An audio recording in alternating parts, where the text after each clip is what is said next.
भक्तिमती मीराबाई जब अपने पूर्व स्वरूप में माधवी नाम की गोपी थी, तो उनकी माँ ने उनको वचन दिया था।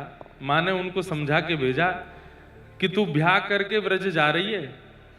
बोले जी मैया। ठाकुर जी के सखा ते तेरो ब्याह भयो है। बोले कौन ठाकुर जी? बोले नंद जी को लाला है कन्हैया, वाके सखा ते तेरो ब्याह भयो है। मेरी एक बात गांठ बांध लियो। बोले कहा, चाहे जैसी स्थिति आ जाए अपने पति के सखा कृष्ण को अपना मुख मत दिखाइयो। क्यों?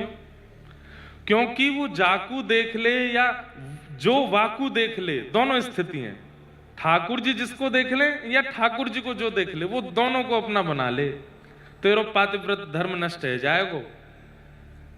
तो माधवी ने अपनी पल्लू में एक गांठ बांध ली। बोले मैया मेरो भी वचन है, चाहे जीवन भर पल्लू में ही बूढ़ी हेनो आ जाए, लेकिन वह कन्हैया को मुख नहीं दिखाऊंगी।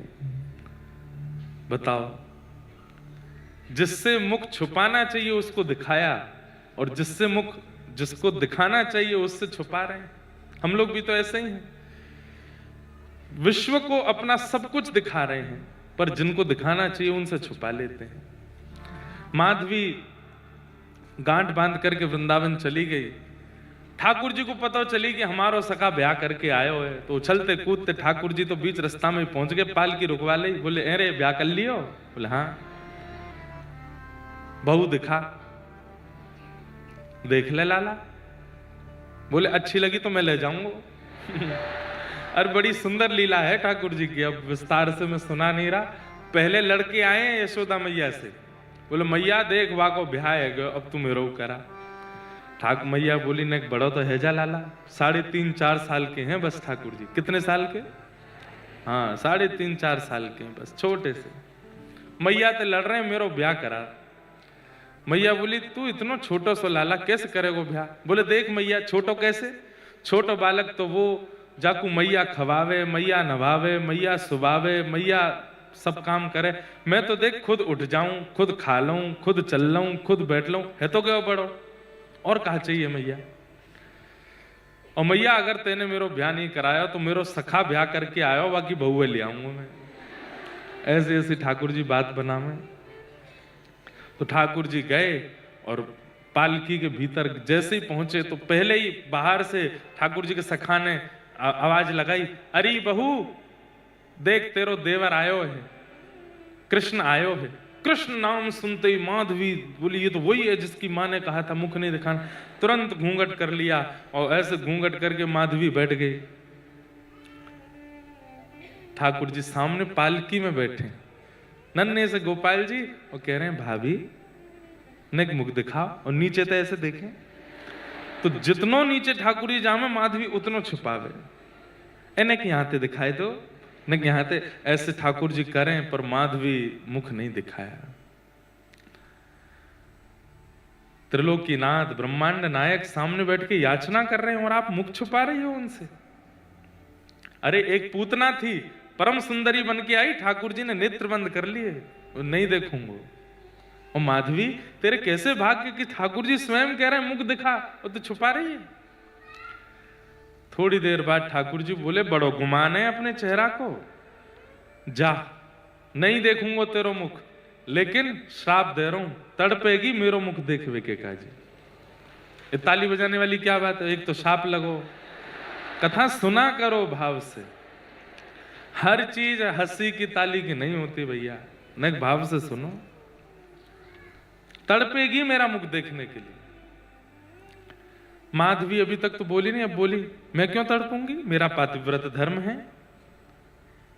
तुम जाओ मुझे नहीं देखना। ठाकुर जी बोले समय बताएगा। बंधुओं कहीं ना कहीं मुझे लगता है कि ये घटना सबके साथ हुई है। जब ऐसी स्थिति बन जाती है, हम तड़प रहे होते हैं ठाकुर जी को देखने के लिए, धाम जाने के लिए व्याकुल हो रहे होते हैं, चरित्र सुनने के लिए, कथा सुनने के लिए, और योजनाएं नहीं बन पाती।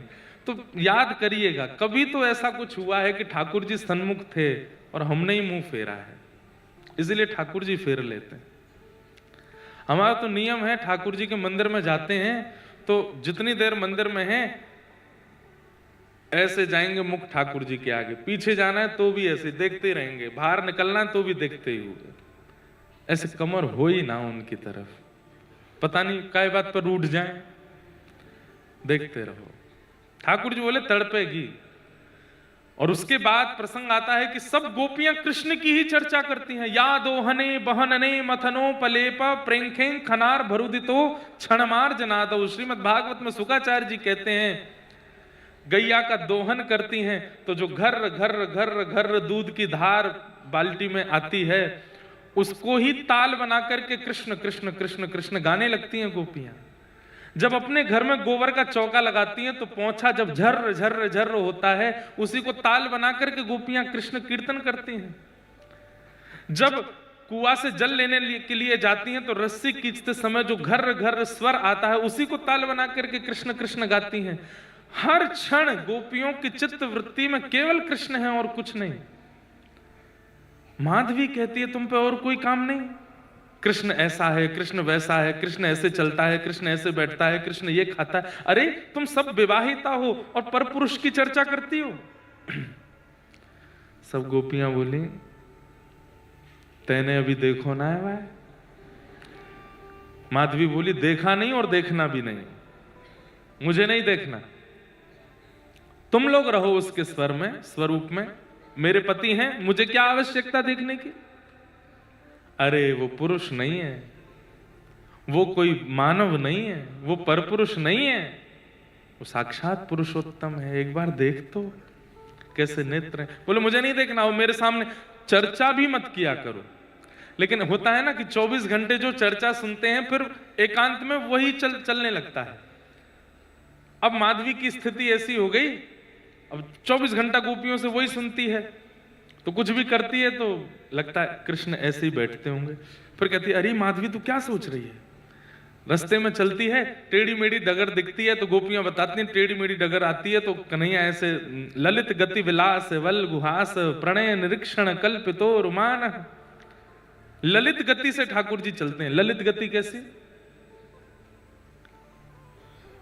पाग टेढ़ी। सुन के निराश मत होना, जो ज्यादा इनके पीछे पड़ा रहता है ये उसको भाव कम देते हैं और जो इनसे भागता है ये उसी को पकड़ते हैं।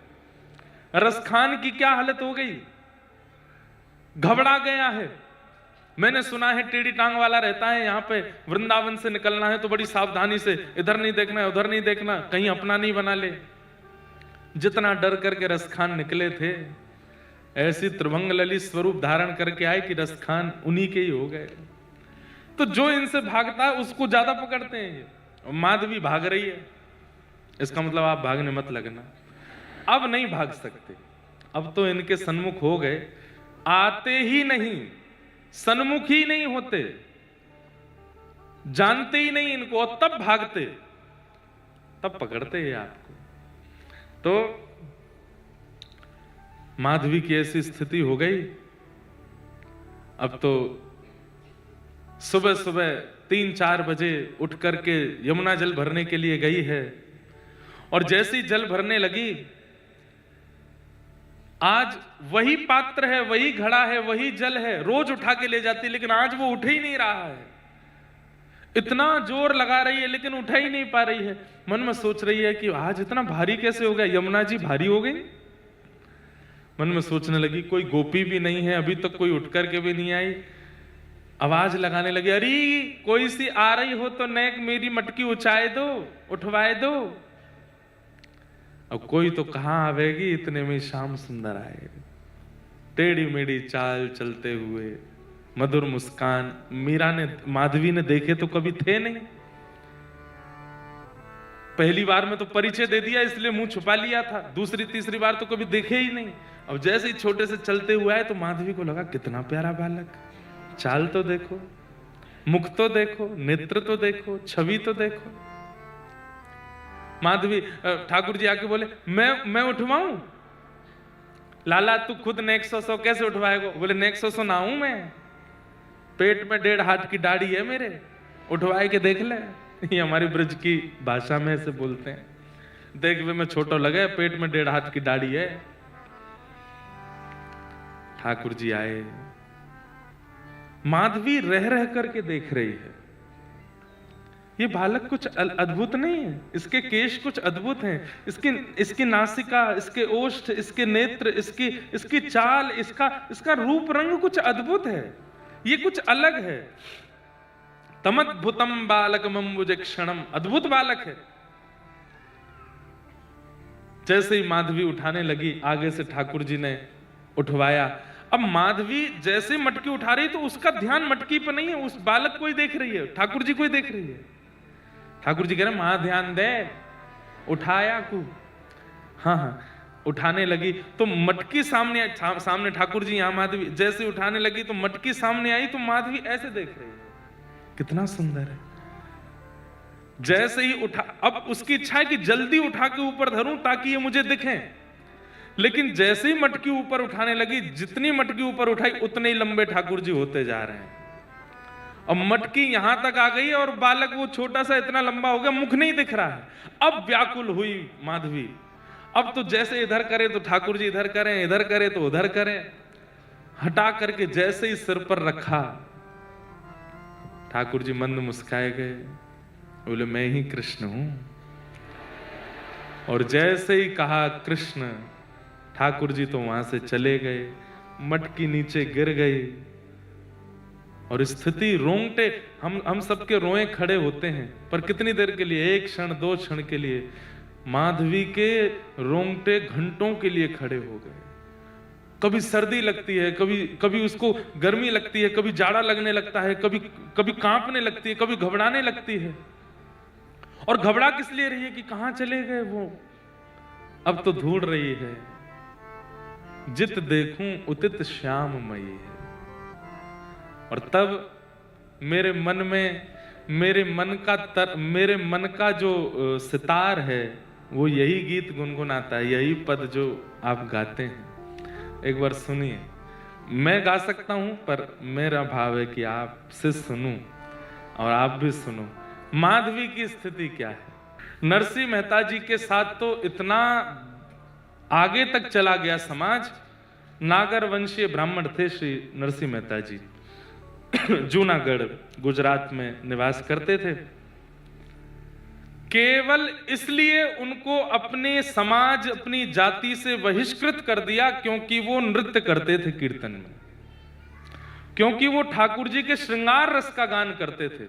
ठाकुर जी के हर प्रकार का रस है, वीर रस भी है, सौम्य रस भी है, ज्ञान रस भी है, वैराग्य रस भी है। और हम आप सब लोग जो चर्चाएं ज्यादा सुनते हैं वो ठाकुर जी का श्रृंगार रस है, ठाकुर जी का प्रेम रस है। तो उस काल में नरसिंह मेहता प्रेम रस, श्रृंगार रस गाते थे तो लोग इसलिए उनका अपमान करते थे। गोपियों के संग रास कर रहे हैं, इस विषय को नरसिंह मेहता गाते थे तो लोग बाग उनकी अवहेलना करते थे। प्रिया जी के साथ ठाकुर जी निकुंज में क्या लीला कर रहे हैं, इस रस को नरसिंह मेहता गाते थे तो लोग बाग उनका अपमान करते थे। और कभी कभी कीर्तन करते करते जब नृत्य करने लगते थे तब तो महाराज सब ने कहा अब तो अति हो गई, तो क्या करें। तो नागर वंशीय ब्राह्मणों ने मिल करके नरसिंह मेहता जी को अपने कुल जाति से बहिष्कृत कर दिया कि हाँ अब तुम हमारी जाति के नहीं हो। नरसिंह मेहता बोले मेरा दोष, बोले क्योंकि तुम नृत्य करते हो, तुम गाते हो, और गायन में भी ठाकुर जी का श्रृंगार रस गाते हो, इसलिए हमको ये शोभा नहीं देता।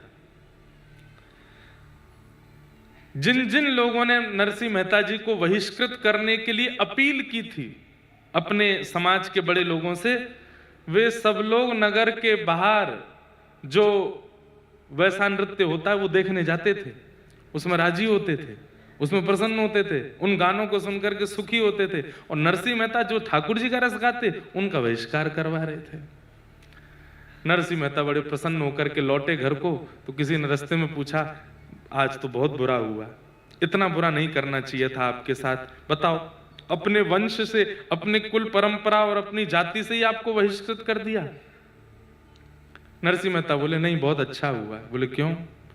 पहले परिवार ने घर से निकाल दिया तो परिवार का बोझ चला गया सिर से, उसके बाद भाइयों ने अवहेलना कर दी तो भाइयों का भी संबंध टूट गया, एक जाति का और समाज का एक भार और था वो भी चला गया। अब कुछ नहीं, अब मैं अकेला हूं, अब तो और कीर्तन करूंगा और नृत्य करूंगा और आनंद करूंगा। आपका उद्देश्य क्या है, ये बड़ी बात है। नरसिंह मेहता कहते मेरा उद्देश्य ये सब है ही नहीं, ये लोक रंजन करना, समाज की परवाह करना, ये मेरा उद्देश्य नहीं है। मेरा उद्देश्य ठाकुर जी हैं। मैं क्यों चिंता करूं इन सब की? ये लोग लगे हैं लड़ने झगड़ने में, मेरे को खींचने में, मेरे साथ उल्टा सीधा करने में। मुझे मेरा ये उद्देश्य ही नहीं। मेरे उद्देश्य श्याम सुंदर है, मैं उससे ना भटकूं बस। और मुझे लगता है ये सब ठाकुर जी ही करा रहे हैं मुझे उन तक पहुंचाने के लिए। तो नरसिंह मेहता जी के पिताजी का श्राद्ध था, घर से निकाल दिया था इनको। लेकिन आपको अब कभी नरसिंह मेहता जी का चरित्र सुनाएंगे विस्तार से। नरसिंह मेहता वृंदावन गए और जब रास का अनुभव किया तो रास में इतना सुंदर इन्होंने कीर्तन गाया कि श्री प्रिया जी और ठाकुर जी दोनों ने अपने पैर का नूपुर उतार करके नरसिंह मेहता के पैर में बांध दिया। और तब ठाकुर जी ने नरसिंह मेहता को अपना, नरसिंह मेहता बोले आपकी याद आएगी तो मैं क्या करूंगा, तो बोले केदारा राग गाओ। राग केदारा नरसिंह मेहता जी को ठाकुर जी ने दिया। बोले जब जब गाओगे तब तब आऊंगा मैं। नरसिंह मेहता ने प्रैक्टिस करके एक आध बार दूर जाके गाया भी तो ठाकुर जी प्रकट हो गए। तो नरसिंह मेहता जी को ठाकुर जी ने, श्री जी ने, दोनों ने अपना नूपुर दिया। दोनों पैर में नूपुर पहन के रहते थे नरसिंह मेहता। जब चलते थे तो गांव के नगर के लोग हंसते थे, देखो है आदमी नूपुर पहन के छम छम करता डोलता है। अब किसको बताएं वो कि ये भाई ठाकुर जी ने पहना है मुझे। तो नरसिंह मेहता जी का वैभव इतना बढ़ गया, घर परिवार ने तो निकाल ही दिया था, लेकिन जब वैभव बढ़ जाता है तो सब गैर भी अपने मानने लगते हैं। जब आप पे कुछ भी नहीं होता तो सब लोग आपका तिरस्कार करते हैं। जब आपके पास सब कुछ हो जाता है तो अड़ोसी पड़ोसी भी कहते हैं ये हमारे पड़ोसी, हम जानते हैं इनको। कबीर दास जी के घर भगवान श्री राम रूप बदल करके गए, लक्ष्मण जी को भी रूप बदलवा करके ले गए, हनुमान जी को भी रूप बदलवाया, सबके रूप बदलवा करके और बैलगाड़ियों में खूब सारे रत्न आभूषण आदि सब लेकर के गए। नगर में जाके बोले भैया कबीर दास कहां? बोले कौन कबीर दास? हम नहीं जानते। सब गांव के लोग बोले अरे वो कबीर दास कहां है? बोले हम नहीं जानते। सब लोग अरे कौन कबीर दास? सब लोग इस प्रकार से उनका सब करने लगे। इधर देखो सब लोग, देखो सुनो, अब लास्ट डे है आज कथा का, कल से तांडो पट्टा सोना आप लोग। तो लेकिन लोग बाग बोले यार ये कबीर के बारे में जानते सब थे, लेकिन सब मना कर रहे हैं हम नहीं जानते। सबने कहा ये इतने सारे लोग आए हैं, बैलगाड़ियों में सामान भर के आए, कबीरदास का परिचय पूछ क्यों रहे हैं? तो मना तो करते गए हम नहीं जानते कहां है, कौन कबीर, हमारा कोई संपर्क नहीं है। पर देख सब रहे थे अपने घर के बाहर से कि होगा क्या। तो एक में किसी ने बता दी, बोले ये है कबीरदास का घर। तो घर में पहुंचे तो कबीरदास जी नहीं थे, परिवार के लोग आए। बोले जी कहिए। बोले हम कबीरदास जी से बहुत सारा हमने वस्त्र आदि वो बुनते हैं, तो कई सारे हमने वस्त्र लिए, उनके वस्त्र का जो वेतन होता है ना वो देने के लिए आए हैं। बोले क्या वेतन है? बोले हटाओ भाई कपड़ा हटाओ। बैलगाड़ियों से कपड़े हटाए तो हीरे जवाहरात मोती सोना माणिक जाने क्या क्या बैलगाड़ियों में भरे। हनुमान जी, राम जी, लक्ष्मण जी सब रूप बदल करके आए थे लेके बैलगाड़ी। तो कबीरदास जी के घर से बोले आप शायद गलत पते पे आ गए हैं, हमारे कबीरदास जी का इतनी संपत्ति नहीं हो सकती। वो तो इतना ही कपड़ा बनाते हैं कि आज का भोजन बन जाए, मतलब इतना ही कपड़ा बुनते हैं कि बेच के आज की प्रसादी की व्यवस्था हो जाए, कल की प्रसादी भी अगर उस कपड़े से मिलती है तो कबीरदास जी रखते नहीं है। इतना सारा वेतन लेके आप आए, निश्चित गलत पदे पे हैं, कोई और कबीरदास होगा। बोले हम उनके बारे में पूछ रहे हैं, रामानंदाचार्य जी के शिष्य कबीरदास। बोले हाँ रामानंदाचार्य जी के शिष्य तो यही है। बोले हाँ तो उन्हीं का ही है। बोले वो कहाँ है? बोले वो तो घर बार छोड़ के चले गए कहीं पे। बोले उनको ढूंढो। घर के लोग बोले हम तो 2-3 लोग हैं, हम कैसे ढूंढेंगे, इतने में अड़ोसी पड़ोसी हम ढूंढ के लाते हैं, हमें पता हो वो कहाँ गया होगा। अरे हमारे संग खेला है बचपन में, वहां बैठता था, इधर का जाता था, कभी हमसे ये पूछता था। हमारे घर तो भोजन किया एक बार, सब लोग आकर के राम जी रूप बदल के आए थे, सब उनको आके घेर लिए। अरे कबीरदास जी तो एक बार मेरे साथ छत पे सोए थे, मेरे साथ वहां किया था, ये किया था। राम जी बोले अभी तो तुम मना कर रहे थे कि तुम जानते ही नहीं हो। अरे मुझे लगा कोई और कबीरदास हो, ये तो हमारा लंगोटिया यार, हम जाते ढूंढ के लाते। तो जब संपत्ति दिखती है ना लोगों को, संपत्ति दिखे, नाम दिखे, ऐश्वर्य दिखे, वैभव दिखे, तो गैर भी अपना संबंध निकाल लेते हैं। नरसिंह मेहता जी को पहले सबने अपमानित करके बाहर कर दिया, लेकिन जब ठाकुर जी का साक्षात्कार हुआ, ठाकुर जी ने ऐसा भवन बनवा करके नरसिंह मेहता का कर दिया व्यवस्था कि अब तो सब देखते हैं और सब कहते हैं इनसे हमने मित्रता रखी होती तो हम पे भी थोड़ी कृपा होती। आज उनके भैया आए और नरसिंह मेहता जी से बोले कि पिताजी का श्राद्ध है घर पे, हम दोनों तो भाई ही हैं, आप आ जाना श्राद्ध में। नरसिंह मेहता बोले हाँ भैया, आप पिताजी का श्राद्ध है तो आऊंगा ही मैं, जिनकी कृपा से मुझे सब कुछ प्राप्त है मैं आऊंगा, लेकिन आप प्रारंभ कर देना, सुबह उठ करके सेवा पूजा संध्या वंदन और ठाकुर जी का बड़ा उत्सव आदि का क्रम रहता है, उससे निवृत्त होकर मैं आऊंगा। भैया को क्रोध आ गया, बोले कि पिताजी का श्राद्ध है, अभी भी तुझे ठाकुर जी की पड़ी है? बोले ठाकुर जी की नहीं पड़ी, ठाकुर जी मेरे सर्वस्व हैं, उनकी सेवा करके ही मैं आ पाऊंगा। तो भैया नाराज होकर के बोले बिल्कुल आने की जरूरत नहीं है, मत तू यहीं कर लेना अपना, बिल्कुल मत आना, तो कोई गरज पड़ी है? एक तो हम बोलने आए हैं कि पिताजी का श्राद्ध आ जाना, तू अभी भी कह रहा है सेवा करके आऊंगा। नरसिंह मेहता बोले ठीक है मैं यहां कर लूंगा। भाई ने जाकर के सब ब्राह्मणों से कहा ये वो करेगा, इसके यहां कोई भी मत जाना श्राद्ध कराने के लिए। ध्यान से सुनिएगा। तो नरसिंह मेहता जी अपनी सेवा पूजा करके पुरोहित जी के पास गए, तो पुरोहित जी से जाके बोले वैसे तो मुझे आप लोगों ने समाज से बाहर कर दिया है, पर मेरे पिताजी तो आपके समाज के ही हैं, मैं भले ही समाज से बाहर हूं, मेरे पिताजी तो आपके समाज के, आज श्राद्ध है, आप घर आ जाएंगे श्राद्ध कराने? तो पुरोहित जी बोले हम तो आपके भैया को वचन दे चुके हैं, वहां हमको श्राद्ध कराने जाना है, आपके यहां कैसे आएंगे? आप कोई और व्यवस्था कर लो अपनी। तो ठीक है, दूसरे पुरोहितों के पास गए तो दूसरे पुरोहितों ने कहा कि हमको तो इतना धन दक्षिणा देनी पड़ेगी, इतना ये करना पड़ेगा, और देखो तुमको सब समाज के लोगों ने बहिष्कृत कर दिया, तो सब समाज के लोगों को तुमको प्रसाद पवाना पड़ेगा। नरसिंह मेहता जी बोले ठीक है हम करेंगे व्यवस्था, व्यवस्था तो नहीं है पर करेंगे। अब समाज के 400 परिवार थे, उन लोगों को तो हंसी आ रही थी, बढ़िया है 400 लोग इसके घर पहुंचेंगे और ये नहीं खिला पाएगा तो इसकी और अवहेलना होगी और इसकी निंदा होगी, हम सब समाज के लोग आएंगे, तुम व्यवस्था करो। नरसिंह मेहता बोले ठीक है। एक सेठ जी बहुत प्रेम मानते थे, नरसिंह मेहता जी का कीर्तन उनको बहुत प्रिय था। सेठ जी के पास नरसिंह मेहता गए, बोले मेरे घर पर श्राद्ध होना है, ब्राह्मण आएंगे, आप कुछ मुझे मोहर दे दीजिए तो मैं उनको प्रसाद पवा दूंगा, उसके बाद वापस कर दूंगा। सेठ जी बोले एक शर्त पे। बोले क्या? पहले बैठ के यहाँ कीर्तन सुनाओ, आपका कीर्तन बहुत अच्छा लगता है। नरसिंह मेहता बोले श्राद्ध है घर पे और मेरा कीर्तन में फिर मन लग जाता है, फिर मैं उठ नहीं पाता। बोले हम उठा देंगे आपको कि भाई श्राद्ध है, उठ जाओ, अभी कीर्तन सुनाओ। नरसिंह मेहता बोले ठीक है। लिए करताल और नरसिंह मेहता ने जैसे ही गाना प्रारंभ किया, महाराज एक बार वो प्रवेश करते कीर्तन में, फिर वो निकलते नहीं थे।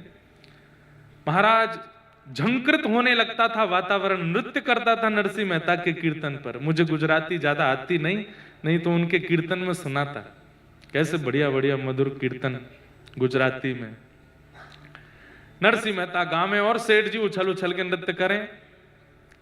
ठाकुर जी ने मन में विचार किया, अरे नरसिंह, वहां ब्राह्मण नागर वंशी सबरे ब्राह्मण 400 परिवार इकट्ठे हो रहे हैं घर पे, और वहां सबका श्राद्ध करना हो, ये यहाँ कीर्तन कर रहा है, क्या करें?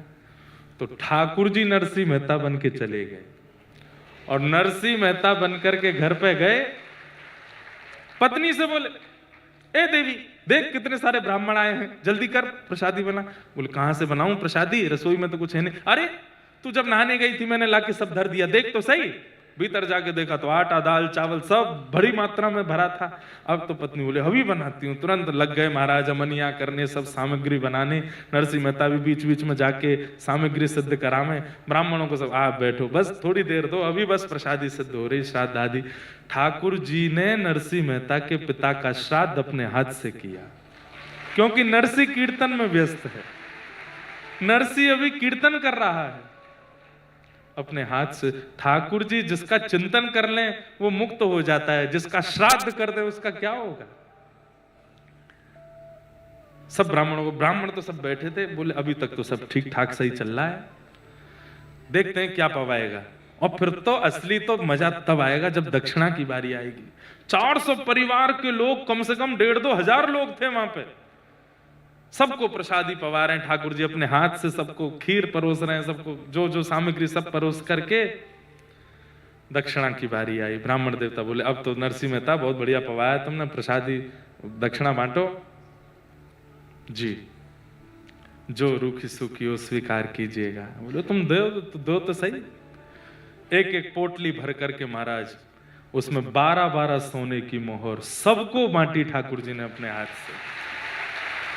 वे जैसे ही दक्षिणा लेवे, बाहर देख के बोले कंकड़ पत्थर भरे हैं क्या। भीतर खोल के देखे तो सोने की। सब नरसिंह मेहता को देखते रह गए। अब तुम्हारा सब आशीर्वाद दें। और कहे नरसिंह मेहता आज तो तुमने आनंद कर, तृप्त कर दिया सबको, सब आनंद कर दिया। अरे आप बस आशीष बनाए रखो, अपना कृपा बनाए रखो, सब प्रसन्न रहो। अब वो सब ब्राह्मण निकले वहां से।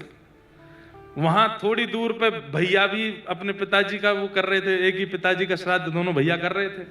वहां 10-15 बड़े बड़े विद्वान वेदज्ञ नागर वंशीय जो विद्वान थे वो सब वहां पे प्रसाद जीम रहे थे। वहां वेद मंत्र का पाठ चल रहा है, बड़े विधि विधान से सब कुछ चल रहा था। दक्षिणा की बारी आई तो भैया ने, उस काल में सबसे बड़ी दक्षिणा होती थी 1.5 रुपया। वो 1.5 रुपया दिया। तो 1.5 रुपया देख करके भी बोले 1 रुपया देते हैं सामान्य लोग, 1.5 दिया है। वाह भाई, आनंद कर दिए भाई नरसिंह मेहता जी के बड़े भैया ने। बोले अब नगर में जाके बताएंगे 1.5 रुपया मिला हमको। जैसे वो सबरे ब्राह्मण निकले, यहां से वो 10-5 ब्राह्मण निकले, सामने से 1,500 की भीड़ आ रही थी। तो सब बोले कहां से भाई इतने सब तुम सब कहां से आ रहे हो। अरे महाराज पूछो मत, नरसिंह मेहता ने अपने पिताजी का श्राद्ध किया। हाँ हाँ आया तो था हमारे पास भी, पर हम तो व्यस्त थे, हमने मना कर दिया। बोले फंस गए आप तो क्यों, क्या प्रसाद क्या कुछ, दक्षिणा क्या दी है बताओ। हमको 1.5 रुपया दिया। 1.5 रुपया, 12 सोने की मोहर, और एक को नहीं सबको। अब तो महाराज वो सब आपस में एक दूसरे का मुंह देखें। नरसिंह मेहता ने दिया। बोला हाँ हमारी तो भाई 1.5 ही हम बहुत समझ रहे थे। बोले महाराज हम लोगों को तो इतना मिल गया कि अब इस जन्म में किसी का श्राद्ध खाने की जरूरत नहीं है, पूरा कुल खानदान चल जाएगा, तुम खाते रहो इसके घर पे ही, हमारा तो नरसिंह बढ़िया है। ठाकुर जी सब कर करा के पत्तल वत्तल दोनों पति पत्नी, ठाकुर जी पति बन गए, नरसिंह मेहता पत्नी के साथ पत्तल उठा करके सब धर के हाथ वाथ जिम के। बोले लाओ देवी अब हमें पवाओ। हाँ बैठो ना। बैठ गए। ठाकुर जी नरसिंह मेहता के यहाँ प्रसाद पा रहे हैं। प्रसाद पाने के बाद देवी अब तुम भी पालो, हम जाते हैं थोड़ा हाथ आदि धो के संध्या वंदन करते हैं। ठाकुर जी की प्रसादी थाली में ही पत्नियां पाती हैं, ऐसा नियम रहा। तो पति की प्रसादी थाली में बैठ करके वो जिमने लगी। ठाकुर जी हाथ धोने के बहाने गए, वहीं से अंतर ध्यान हो गए। नरसिंह मेहता का कीर्तन वहां पूरा हुआ। सेठ जी से बोले सेठ जी तुमने बताया नहीं, वहां पे ब्राह्मण आ गए होंगे, हमारा श्राद्ध है, अब और कुछ सुनना पड़ेगा, एक नया बवाल हो जाएगा। अपने वंश से निकाल दिया, कुल से निकाल, अब गांव से भी निकाल देंगे। सब बैठे होंगे। अरे हमसे गलती हो गई, अब क्या करें। बोले अब क्या करें, अब तो जाता हूं मैं। जैसे ही पहुंचे तो वहां देखा तो पत्नी जिम रही थी। नरसिंह मेहता बोले तुम प्रसाद पा रही हो, ब्राह्मण नहीं आए अभी तक, पिताजी का श्राद्ध होना था, सबको पवाना था, फिर देवी ये है कि क्या किया आपने, अभी ब्राह्मण आए नहीं, उन्होंने पाया नहीं, फिर उसके बाद मैं पाऊंगा, फिर पाना होता है। क्या बात कर रहे हो आप, संध्या करके सब भूल गए क्या, हो तो गया सब पापा करके चले गए, आज क्या बढ़िया सुंदर आपने पाया, और अभी क्या बोल रही हो। अरे आप ऐसे क्यों बचकानी हरकत करते हैं? हो तो गया श्राद्ध, 1500 ब्राह्मण आए थे, सबको बढ़िया पवाया आपने, 12-12 वैसे इतना कहां से लाए इतना सोना? सबको 12-12 सोने की मोहर बांट करके आप पाए। संध्या करने गए तभी तो पा रही हूं मैं। नरसिंह मेहता घुटने पर बैठ गए, बोले देवी सब हो गया, पूरा वृत्तांत बताया। बोले आप ही घूम रहे थे। नरसिंह मेहता के नेत्र सजल हो गए, मैं नहीं था, द्वारिकाधीश आए थे, मेरे रूप में द्वारिकाधीश आए थे। पूछ रहे हैं कहां बैठे थे, कहां चले थे, मुझे दिखाओ तो। बोले यहां बैठे थे। नरसिंह मेहता उस स्थान को हृदय से लगा, मैं कहां चले थे? बोले यहां चल रहे थे। पत्तल अपने हाथ से लगाई, परोस करके गए, पिताजी का श्राद्ध किया। नरसिंह मेहता रोने लगे, मैं इस योग्य नहीं हूं नाथ, आप कितना करते हैं मेरे लिए, क्यों करते हैं मुझसे इतना स्नेह, क्यों करते हैं मुझसे इतना प्रेम? आप अपनी पत्नी को हृदय से लगा के बोले भाग्यशाली हो, ठाकुर जी आए थे, मैं तो व्यस्त था वहां कीर्तन में। भरोसो दृढ़ इन चरणन केरा, भरोसो दृढ़ इन चरणन के। बंधुओं, अपने गुरु के प्रति और अपने गोविंद के प्रति इतना विश्वास रखो कि पैर कटने की स्थिति भी आ जाए ना तो भी विश्वास ना डगमगाए, वो विश्वास ना जाए उनसे। घर परिवार का बहुत सगा संबंधी भी, उसके साथ भी कोई घटना घट रही है तो भी ठाकुर जी को दोष मत दो कि नाती क्या कर रहे हो आप। नहीं, हर परिस्थिति को प्रसाद मानो। कितनी भी भयावह स्थिति जीवन में क्यों ना आ जाए, अपने विश्वास को मत जाने दीजिए। नहीं नहीं ठाकुर जी, इसमें आपने कुछ अच्छा भला ही सोचा होगा, मैं आपका कीर्तन, आपकी सेवा, आपकी कथा, इसको नहीं छोड़ सकता, चाहे जीवन में जो होता रहे मैं तो करूंगा। ठाकुर जी फिर वो संभालते हैं, ठाकुर जी संभालते हैं। ऐसे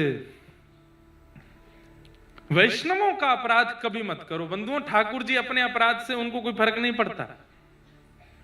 समुद्र की एक बूंद निकाल करके बाहर फेंक करके और तुम समुद्र से कह रहे हो चल बेटा मैंने तुझे घटा दिया, समुद्र हंसेगा आप पे, क्या घटाया तेने? ठाकुर जी समुद्र हैं, आप उनका अपमान कर दोगे उनकी सेवा में। मैं बुरा नहीं मानिएगा, कई लोग कहते हैं तुमने पूजा में ये विधि गलत कर दी, मंदिर में जाके तुमने ये गलत कर दिया, ठाकुर जी नाराज हो गए। ठाकुर जी पे इतना समय नहीं है कि आपकी छोटी छोटी बातों से वो नाराज हों। हाँ, ध्यान आपको रखना चाहिए, ये आपकी जिम्मेवारी है, पर दिया नहीं जलाया ठाकुर जी नाराज हो गए, तुमने सूखी माला पहना दी ठाकुर जी नाराज हो गए, ठाकुर जी को तुमने ऐसा प्रसाद पवा दिया ठाकुर जी नाराज हो गए होंगे, ठाकुर जी के साथ ऐसा। इन सब बातों से ठाकुर जी नाराज नहीं होते। ठाकुर जी होते हैं वैष्णव अपराध से नाराज, वो मत करो बस। नरसिंह मेहता का सबने अपराध किया, ठाकुर जी ने उनको स्वीकार किया। आपको पता है नरसिंह मेहता जी का भगवत धाम गमन कैसे हुआ था? जन्माष्टमी का दिन रात्रि में पास के गांव में कीर्तन करने के लिए गए। रोज का हर जन्माष्टमी पर कीर्तन करने जाते थे, तो रात्रि का कीर्तन करते, ठाकुर जी का अभिषेक आदि करके फिर विश्राम करते, फिर सुबह नंद महोत्सव करते थे। लेकिन एक दिन नरसिंह मेहता रात्रि में कीर्तन करने के लिए गए, रात भर कीर्तन करते रहे, अभिषेक हो गया, बधाई बट गई, उसके बाद भी कीर्तन चलता ही रहा, चलता ही रहा, चलता ही रहा। लोग नृत्य कर रहे हैं, महाराज कहीं अधिक समय हो जाता है तो लोग जाने लगते हैं, पर वहां भीड़ और बढ़ने लगी, चारों तरफ से भीड़ है, गांव के दूर दूर के लोग आ गए और नरसिंह मेहता लिए करताल, 12 घंटे हो गए नृत्य करते करते। और इतने में ही किसी ने कहा नंद महोत्सव प्रारंभ हो गया, सुबह के 8 बजे हैं, ठाकुर जी पलना में बैठ गए। तब बधाई का पद गाया, नंद के आंगन में बधाई बज रही है और नरसिंह मेहता बधाई मांग रहे हैं, सब लोगों के आगे ऐसे झोली फैला करके नृत्य कर रहे हैं, मेरे लाला को प्राकट्य भयो, बधाई दो, बधाई दो। इस प्रकार झूमते झूमते, बधाई लेते लेते, कीर्तन करते करते, घूमते घूमते घूमते वहीं पलना के सन्मुख बैठ गए और वहीं ठाकुर जी में विलीन हो गए। नंदोत्सव के दिन ठाकुर जी का कीर्तन गाते गाते ठाकुर जी के भाव में विलीन हुए। ऐसे नरसिंह मेहता। तो वैष्णव अपराध मत करो। इंद्र ने आकर के भगवान से क्षमा मांगी, भगवान ने उसको क्षमा कर दिया। बोले कोई बात नहीं ठाकुर जी, मैंने बहुत गलत किया, आप 7 दिन तक खड़े रहे। भगवान बोले कोई बात नहीं, ठीक है क्षमा। कल ब्रह्मा को क्षमा नहीं किया, आज इंद्र को क्षमा कर दिया। क्यों? क्योंकि ब्रह्मा ने ग्वाल बाल ब्रजवासियों को छीना है और इंद्र की करनी से सब समीप आए हैं, गिरिराज जी के नीचे आए हैं, सन्मुख आए हैं, इसलिए इंद्र के अपराध को ठाकुर जी ने क्षमा कर दिया।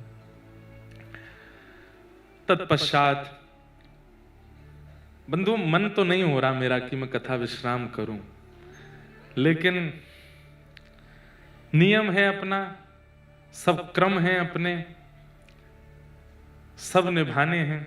आपको भी अपने कार्यों में रत होना है, नव वर्ष आ रहा है, ठाकुर जी की सेवा पूजा सब प्रारंभ करनी है, हमें भी आगे के कार्य लाल जी के उत्सव की सब व्यवस्थाओं में जाना है। परंतु इतना सुख मिल रहा है, इतना आनंद आ रहा है कि बस मन करता है कहते रहें, ये विश्राम ही ना हो, चलता रहे ये सुंदर भाव।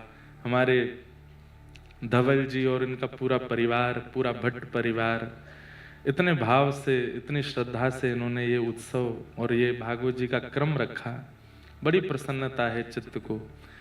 ये इस वर्ष की अविस्मरणीय कथाओं में एक कथा है और इसका कारण संख्या नहीं है, इसका कारण व्यवस्था नहीं है, इसका कारण है जो उत्साह हमें प्राप्त हुआ। यहां से भी अधिक भीड़ हो जाती है कथाओं में। भीड़ का मतलब कथा सुनने वाले कितने, यहां सुनने वाले आ रहे हैं, ये अच्छी बात है। सब सुनने वाले आए, इतने उत्साह में आए, इतने प्रेम में आए और हम भी बड़े उत्साह में रहे, तो बस यही सुख मिला। अब कथा को ले तो जाना है विश्राम की ओर, तो जल्दी जल्दी हम सब प्रसंग कहेंगे, आप लोग थोड़े थोड़े भाव सुनिए। भगवान का गायों ने नाम रखा गोविंद। एकादशी व्रत की महिमा बताई गई, तत्पश्चात रास पंचाध्याय प्रारंभ हुआ।